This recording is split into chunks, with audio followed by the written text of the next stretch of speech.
everybody and welcome back. My name is Mel and today is another reading vlog. I've been having a lot of fun using different types of things to pick my books recently rather than just doing like a boring old weekly reading vlog. Not that weekly reading vlogs are boring, but like let's spice it up just a little bit. And I saw Meg with Books do this video where she used a random prompt generator to pick her TBR. She used a generator that had different cards and online you would just pull one of the cards and it would give you the prompt. I really liked that generator, but when Googling, I managed to find this one. And you know how much I like a spinner wheel. We love a spinner wheel around here. And this one has like hundreds of prompts on it, so I think that it would be a really good one to use. So I'm going to let this random prompt generator, this random prompt spinner wheel, pick my TBR for the rest of the week. And I'm hoping that that means that I can get some books on here that maybe I wouldn't have otherwise. Some sequels and some first of the series that I've been putting off for a while. Some standalones I've been really wanting to read. So we'll see what happens, but I'm excited. I'm terrified because I have zero control really over my TBR for the rest of the week, but I'm super interested to see what we get. So I guess let's just go ahead and do the first spin and we're gonna see what my first book of the week is. Okay, so are we ready? I'm not ready. Are we ready? Ready, set, go.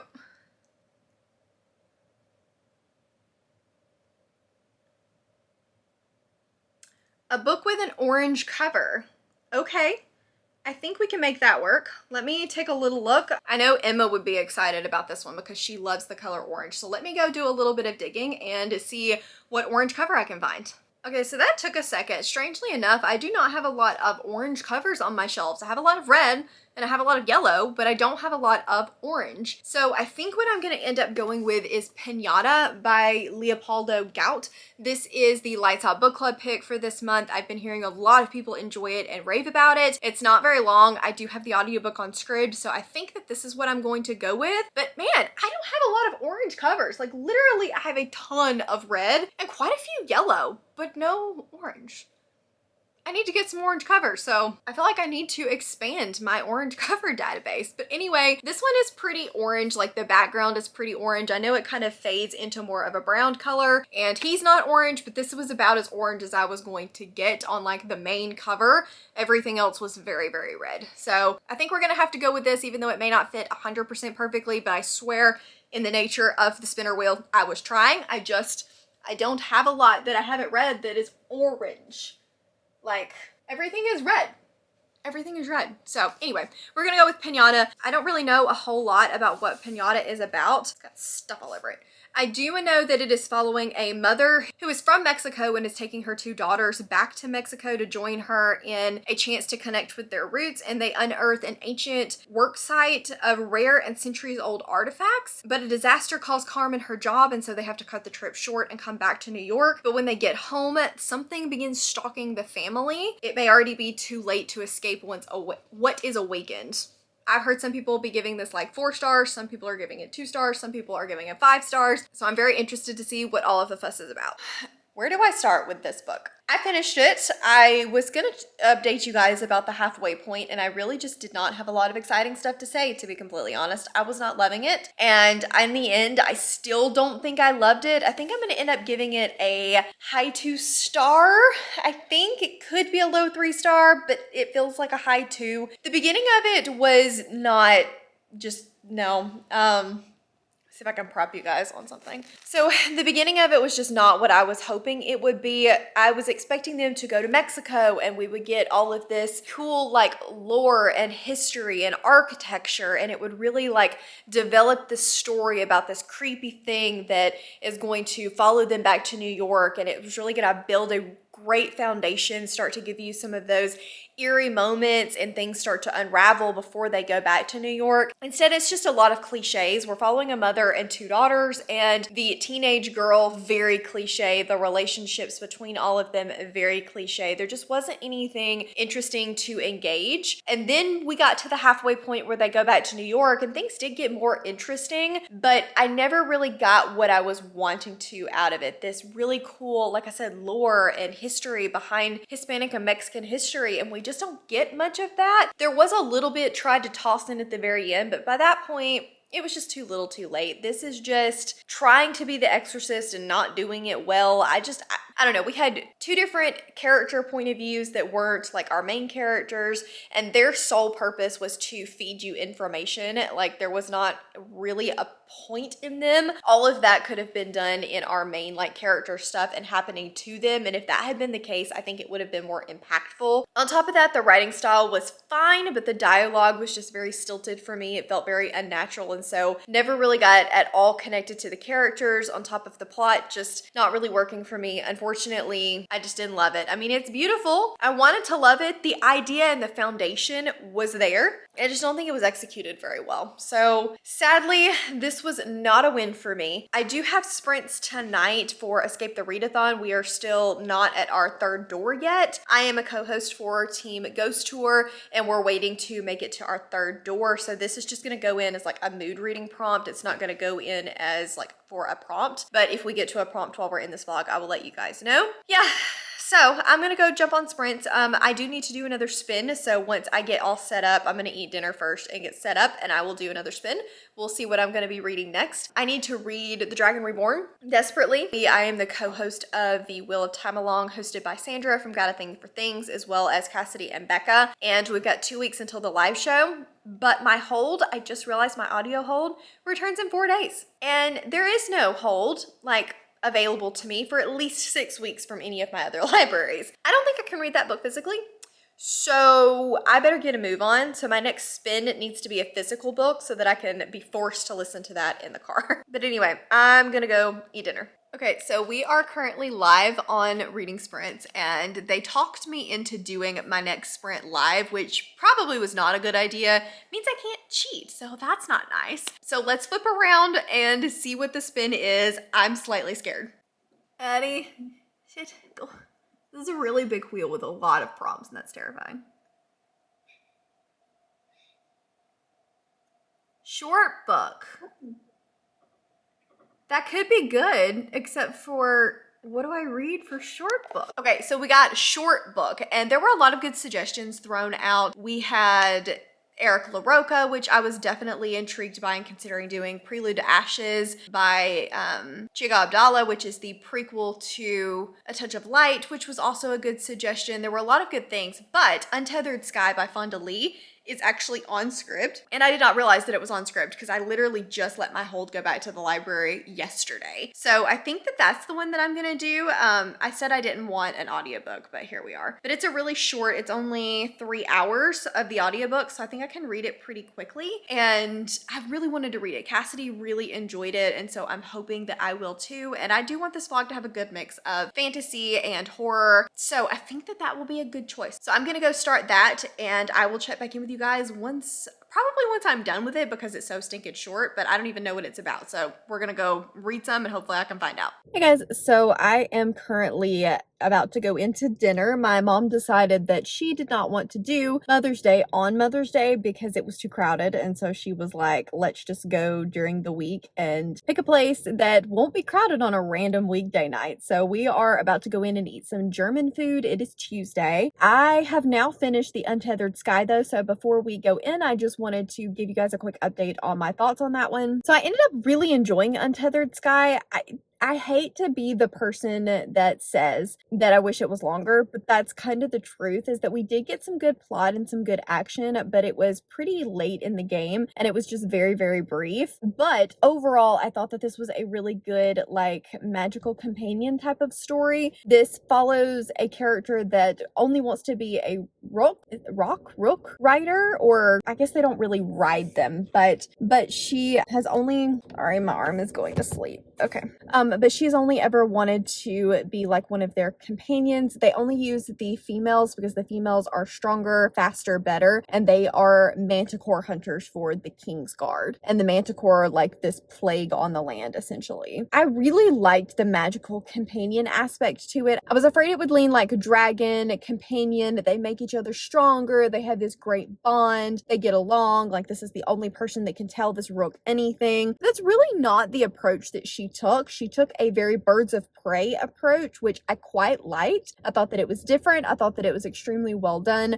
The writing was very captivating and engaging. I liked our main character. So overall, I think I'm going to give this a 4-star. I quite enjoyed it. I would recommend it to fans of Fond du Lis, but not going in expecting anything like the Greenbone Saga. It's very much so different. I would recommend it to more fans of like epic magical companion type stories, especially like it does kind of lean into the dragon type tale, but very much so takes a different approach, if that makes sense. So anyway, really enjoyed that one. I have to go back to reading The Dragon Reborn, which is a sad day because my audiobook hold returns in 2 days and I'm only 30% of the way through. I'm not going to get it done. It's not going to happen, but I'm going to try to get as much of the audiobook done as I can. I own the physical book, but I really don't want to read it physically. So anyway, so I'm going to go in, I'm going to eat some good food, and I will touch base with you guys when it's time for our next spin. Okay, so it is time for our next spin. I'm slightly terrified. This wheel has a lot of prompts on it, but we're going to just hit go and see what we get. I can't even kind of see it when it lands on it to know in time. Pet pick. Okay. So I need to go find some options, and Ollie is currently like completely zonk in my lap. So this may have to be an in the minute pick because like, how do I make that move? How do I make him get up? He's just so cute. Too cute. Okay, so these are going to be my options. We have Girl from Raw Blood by Cotran Award. One that I want to get to, but I'm a little bit scared of because I've heard that it's like a gothic horror. Then we have Ascension by Nicholas Binge, which is a newer like sci-fi thriller, I believe, that came out not too long ago. We have The Witch King by Martha Wells, which I just got a copy of and it comes out at the end of the month. And then we have The Bargainer, which will be the last in the trilogy. I am on the final book and I need a kick in the pants to finally finish out that fantasy romance series. Okay, so let's let in the little monster and see what we get. Are we ready? Go. Here, come on. Come on. Come on. Look down. Look, that way. Ollie. Hey! Totally went to the Witch King first. You guys saw it. You guys saw it. So it looks like I'm going to be reading The Witch King by Martha Wells next. I'm very excited about this. It's one that I have been wanting to get to. It comes out at the end of the month, I believe on May 30th. And I just got sent this by the publisher. They sent me a finished copy of it. This is the same author that wrote the Murderbot novella series that people love so very much. And I've never read a fantasy from her. So very excited to read this one. Thank you, Ollie. You've made a very good pick. Hey guys, so we need to chat about The Witch King by Martha Wells. Just really quickly, let me tell you what this is about. It's following Kai, who is a demon that can switch bodies, and we initially start the story where he is submerged underwater in this like tomb prison in a brand new body. He doesn't know what's going on, but he knows someone is trying to kill him. We also have flashbacks to his past and kind of learning how he got to this point. But unfortunately, while I really wanted to love this book, it's not doing it for me. This is very different in tone and style to the Murderbot series. It's definitely a much more fantasy story. It's still very well written, but it's not got the humor that Murderbot has. It's a much more serious story, but you can still kind of get that underlying tone that it's not like a grim dark or anything like that. Unfortunately, I just was wanting this to be, I don't know, I was expecting, because Kai is this demon king, that he would be a little bit more, I don't know, gritty, but instead he's kind of like your neighborhood friend that tries to be gritty, but I don't buy it, I don't believe it. He's also this all-powerful demon, so unfortunately everything is really easy for him. Come across a problem, solve it with magic, done, over. And that's kind of frustrating to read about. I also think that this is going to be a more trying to figure out what happened, slow type of story without a lot of things actually going on. More like talking to people to find things out and then learning about the characters in this found friendship, which is great, but I do need a little bit more than that. This is a drop you in kind of story, which again, I'm fine with. I just don't ever think we're gonna get any of that like fleshed out part of the world building. It's more like, here's a name, here's a name, here's a thing. And I'm like, okay, but can you go a little bit more in depth with that? Even if it's not to explain it to me, just flesh it out. Whereas it's like all of these different ideas, but none of them have a lot of substance to them. I'm frustrated because I really wanted to love this book. I did get about 30% in before deciding that I think I'm gonna put it down. Maybe it's a me thing and a like right now thing rather than a book thing. So I would consider going back to it in the future when I'm in a little bit better mindset to read something that is more of a slow-paced, character-driven story. But unfortunately, that's just not what I'm looking for right now, and it's not gripping me, and I'm quite bored, and all I'm going to end up doing is giving this a bad review because I'm bored, which is not fair to the book. So hopefully that little mini review about why I'm not going to continue was helpful for you, but I do think that I'm gonna DNF it, and I hate that. I'm sad about it. So in a few minutes, we'll do another spin because I really want a win for this vlog, and obviously I like to keep spinning, so it is always fun to do the next spin. Yeah, we'll do that here in just a second. I'm gonna jump on Patreon sprints really quickly with Cassidy. We've had SPFBO bomb go off today. We are getting the books. We are seeing what all's been submitted. It closed 300 entries in 41 minutes. Last year, it was like, I don't know, 7 hours, and SPFBO closed in 41 minutes. And let me tell you, the list of books is stacked. It's gonna be a great year. So excited to be helping judge this competition this year with Cassidy. And yeah, it's gonna be great. It's gonna be awesome. But anyway, I'm gonna go shout with her about it for a little while backstage before we do sprints, and I'll get to the spin later. Okay, guys, so it is time for the next spin. I'm on Patreon sprints, and they wanted me to spin live for them so that they could help pick the next book, see what we got. And so we're gonna do that really quick, and let's just see what we get. So stupid. Okay. You can't even kind of see what it's gonna land on because they're all squished together. Mm-hmm. Beautiful cover. Okay. Good one. Okay. Okay, so we got beautiful cover for that one. And I have a bunch of different options for this one, but I'll be completely honest with you. I'm feeling the slump. I'm feeling the slump hard. And I'm having a problem where it's hard for me to concentrate on stuff, and everything just is losing my attention really fast. And that's frustrating because I actually want to read. And so it's like, well, dang, I want to read, but I just can't. Nothing is holding my attention, and I don't think it's the book's fault. I think it's just fatigue. So I did try the chapter of a couple of different books. I had options for The Book That Wouldn't Burn by Mark Lawrence. Obviously, I think I would like this one, but I do think that it's going to be a little like slower, not cozy fantasy, but not like epic, fast-paced. Then I had The Art of Prophecy by Wesley Chu. I was really interested in this first couple of pages. This one was recommended to me by Jade from JD Ray Reads. I was interested in the first couple of pages of this one, so this is a contender. I think that the cover is really pretty of this one as well. Then we have The Kingdom of Liars by Nick Martell. This one is one I've never heard anybody talk about, but I think the cover is gorgeous on this one. And the first couple of pages really intrigued me on this one as well. However, to throw a wrench in everything, Cassidy is currently reading Nevernight for a vlog, and Claire is currently rereading it and annotating it. Both of them are annotating it. And I've been looking for another book to annotate. I have read Nevernight already. I've read the whole trilogy and really enjoyed them when I read them. So I'm tempted to do that as like my physical at-home read, because that one will take me a little bit longer if I'm annotating it, and I just kind of want to be able to read it with friends. I think that that's always fun, and I'm hoping that if I'm rereading a book that I've read before, I won't have the same like concentration slump issues because it's a book that I already know I'm gonna like. So that's my reasoning behind that. For now, I am going to go back to Nevernight as my physical read for tonight and start annotating this. I do want to get better at my annotating journey, and once I'm pretty good at it, I might do a video for you guys, but right now I still don't know what I'm doing. So we're not gonna do that yet, but maybe once I kind of get my bearings. Anyway, I'm gonna go do this. If we read, I'll be honest, we are not reading much on Patreon sprints. We're just kind of chatting because of the SPFBO madness. So we will see if we actually do any reading. But if we do, I will come back and let you know how it's going.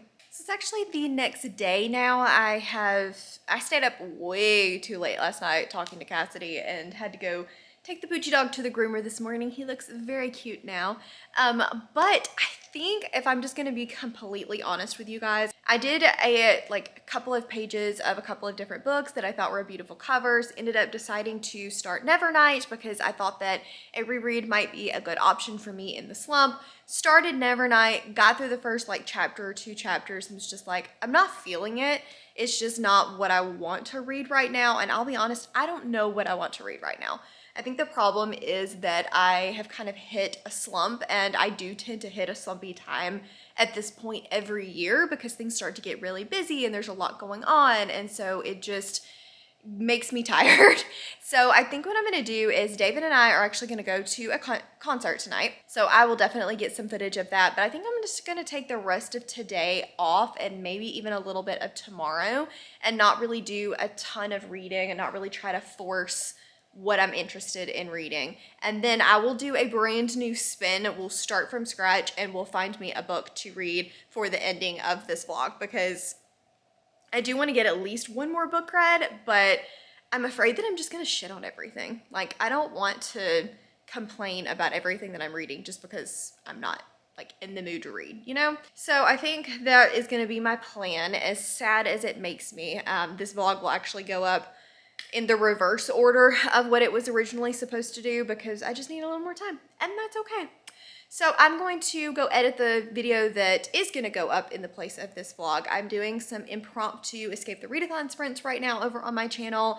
I haven't done solo sprints in a really long time, and it's kind of fun. So I'm going to keep doing those, and I will chat with you guys in a couple of days when hopefully I'm refreshed and rejuvenated.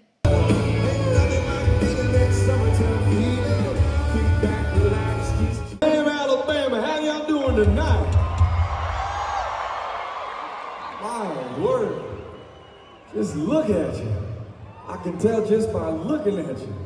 We're gonna have ourselves a good time tonight, ain't we, y'all? My word.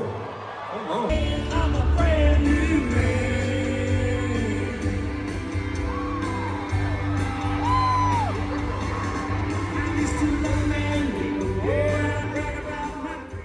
So, like I said, I did ditch you guys for a couple of days. It is now Saturday, and I had a great time at the concert. We had a lot of fun, and it was just nice. I watched the first season of Black Sails. I just really did not do anything that involved booktube or reading or anything, and it was quite a nice reset. So I do have thoughts on the Kingdom of Liars, so I'm about 40% of the way through this.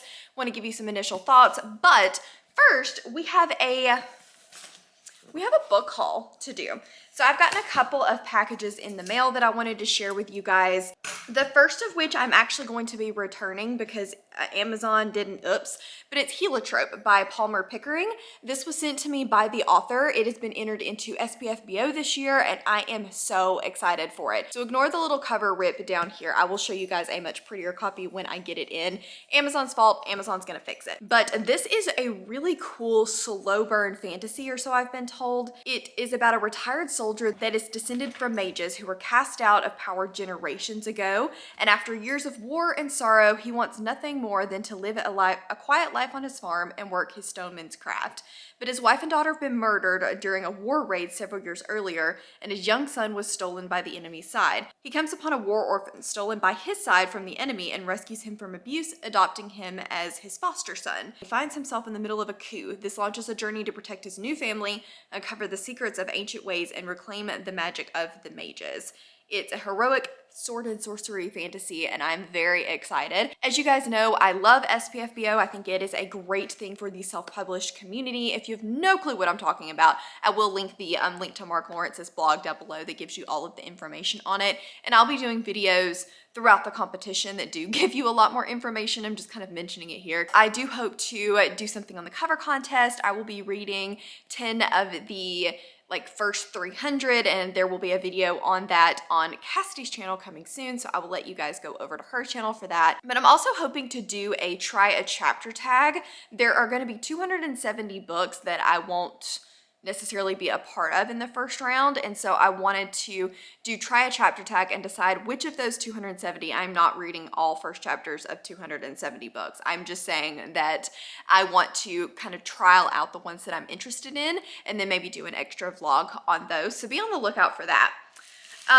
But for the next package, this is one that I got for, speaking of Cassidy again, Red Sister by Mark Lawrence. This is the mass market paperback. I already own the full trilogy in hardcover, which if you know, is a unicorn book. And I really wanted to annotate this one and to be able to just kind of have it be well loved. And so I didn't want to do that to my unicorn hardcover that is not really easily replaced. So for the Backlist Book Club in the month of June, this is what we're going to be reading. I bought the mass market so that I could annotate the snot out of this. And then we got a couple of special editions in the mail. The first is my last, well, actually these are both going to be my last of the subscription for now. I did cancel my Inkstone as well as my Goldsboro, mostly just because I was finding that with Inkstone, I was enjoying their book selections, but I needed the quality just because of how expensive they were to be a little bit better. Not that the quality of the book was bad, but the quality of like the customizations. I didn't feel like it was really enough for me to justify the cost to the US because this one book might have cost somebody in the UK like 30 bucks. And you know what? It's worth $30 for a hardcover for sure. But for me, by the time I got it shipped over here and paid for the special edition version of it, it was like $60. And I just can't really justify that when we're getting, you know, block sprayed edges and stuff. However, I do think that they have some awesome picks. I think the quality is fantastic. And I think that if you can afford it, it's definitely a good subscription box to have because I've been very pleased with their two choices so far. You always get a little bookmark. And this month's pick is The Sword Defiant by Gareth Haranan. This one is one that I've had my eye on. It's an Orbit published book. It's I think a semi-classic fantasy about Sir Alfric and his 9 companions who saved the world seizing Dark Lord's cursed weapons along with his city. Now they are the keeper of the cursed sword, a spellbreaker. If there's one thing Alfric knows, it's slaying monsters, even if they used to be his friends. So it sounds really interesting. It does sound a little bit like Band Together, but I also think that it may have a unique take on that, so I'm excited about it. This is the spine. It has beautiful block sprayed edges. And then this time, and I think that I might end up resubscribing to them in the future because the last one did not have this. This time it's got just a little design on the naked hardcover, which I also think is beautiful. And then it is signed by the author. So I think that these are great quality. It was just a little too expensive for me personally. And then we have my last Goldsboro book, and I did cancel Goldsboro as well, mostly just because I was finding that the picks were just not something that I was jiving with super well. It's not that they weren't good picks, and the quality of Goldsboro is absolutely insane, but I just wasn't reading the books in a very timely manner. And so I decided to cancel it for now. This is another one that's super expensive for me to get in the US. It's like, I think it's like $60 a book too. So while their quality does justify it, I just wasn't reading the picks. Okay. Make these so hard to get into. Both of these also come beautifully packaged. Like these are bubble wrapped to the nines. I finally got to it. And this one's pick is Dragonfall by L.R. Lamb. I have been very excited about this one. It's about a last male dragon, a desperate thief, and a bond that will save the world or shatter it. So it sounds very interesting. Been on the dragon kick recently. Who am I, Cassidy? But I am really enjoying my dragon books right now. So this one has a beautifully stenciled edges. It's got that dragon that's kind of falling on the cover on the stenciled edge. It's gorgeous. Usually they don't do much on the naked hardcover, but this one, beautiful, absolutely beautiful. It does not have end papers on it, but it is signed by the author. And honestly, I may regret giving up my Goldsboro because it's so hard to get back on the list. But for now, it was the best choice for me and my pocketbook. So that is my little mini book haul for you guys. I did get some really good things that I'm very, very excited about. Let's sit these here. Sorry, really quickly, I did forget one of the books that I recently got, and that's The Hunter's Lament by Steve Panet. This is another, I don't know if this one's entered in SPFBO, but this is another indie self-pub fantasy, and I'm very excited about it. It's about a bounty hunter called Bittersweet, and after decades of pursuing the lowest reaches that humanity has to offer, the grime, the lies, the danger, and death, he's sick of it all, but it's the only thing that he's ever known. But there are now unstoppable armies that have conquered his world, obliterating all opposition and occupying the kingdom's cities as they establish a brutal new order. Eager to tie up loose ends, bold rulers turn to those that know the land and its people best, the bounty hunters.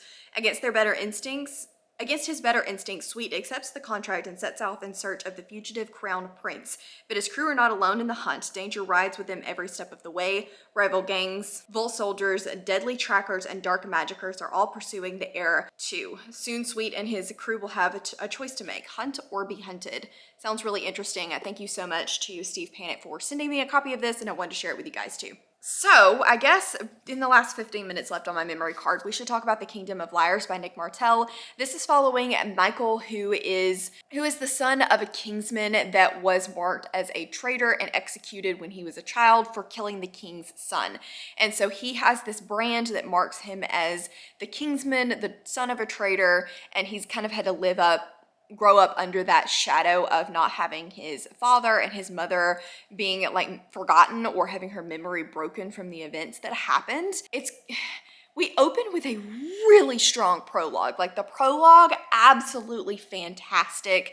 And I think that the book will meet up at some point to that prologue. But the first half of this so far has not been my absolute favorite. I feel like the world is extremely interesting. We've got this shattered moon on the cover that is falling down to the city and slowly destroying it. We've got, I think they're called fragmenters or fabricators. They're called fabricators, and you can have a bunch of different kind of fabricators that have different kind of magic, but if you lose control or you use too much of it, you slowly have to use your memories in order to fuel the magic and can become forgotten.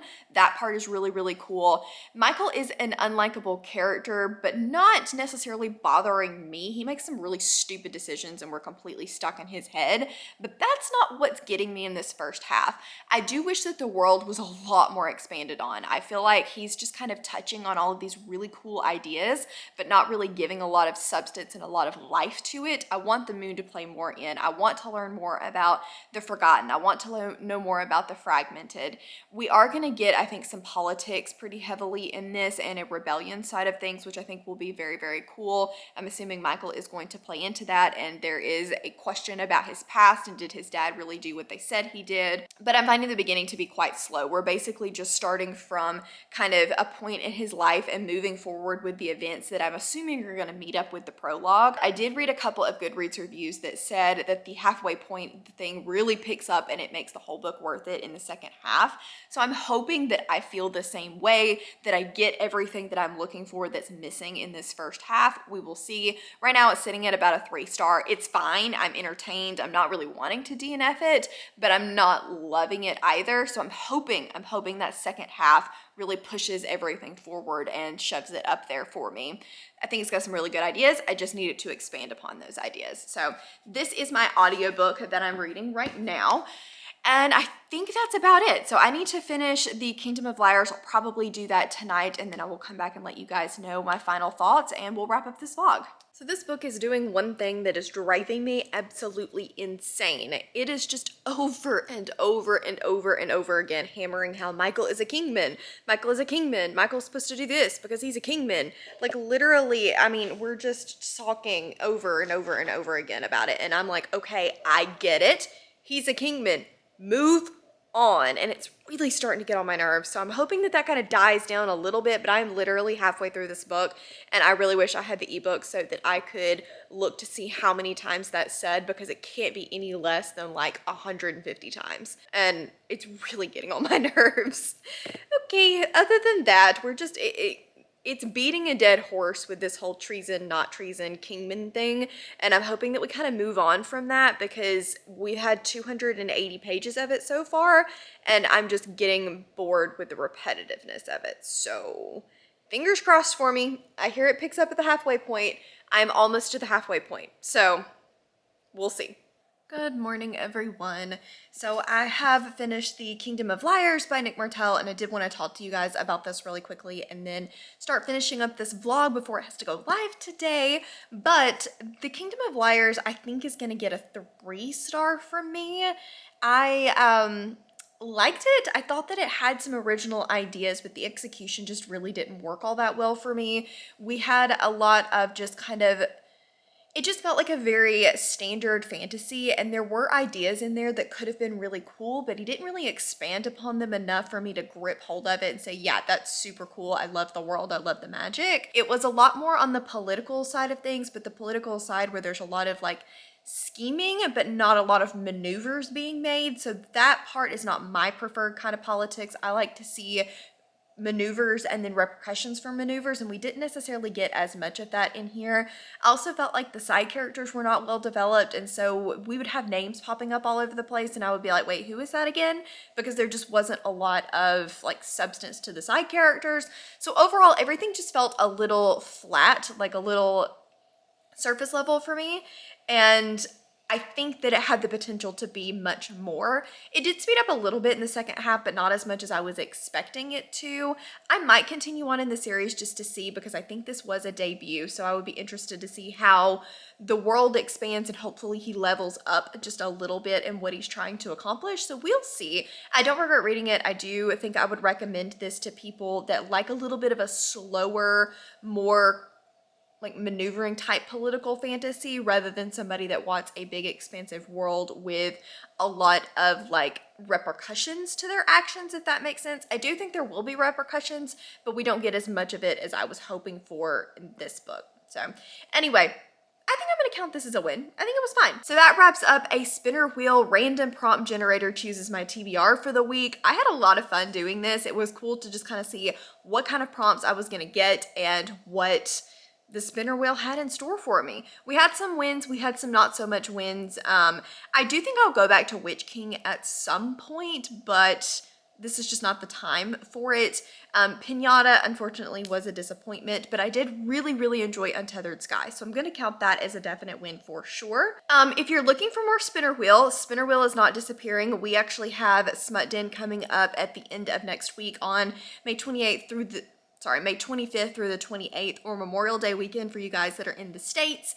And it's going to be so much fun. We'll have kickoff sprints. We'll have sprints all week long. There is 2 spinner wheels. If you have no idea what I'm talking about, link to the announcement video is down in my description box. Hope you guys will come hang out, but there will definitely be spinner wheels involved throughout the whole weekend. And I'm very excited to get some dark romance, fantasy romance read. I don't read a whole lot of that on my channel, so it'll be a lot of fun. So keep your eye peeled for that. But again, thank you guys so very much for watching. If you just want to let me know that you were here, leave a wheel emoji down in the description box down below. As always, links to my Patreon, Instagram, Twitter, and Goodreads are all in the description box below. Please give this video a big thumbs up if you liked it, and subscribe if you wanna, and I will see you guys in the next one. Bye!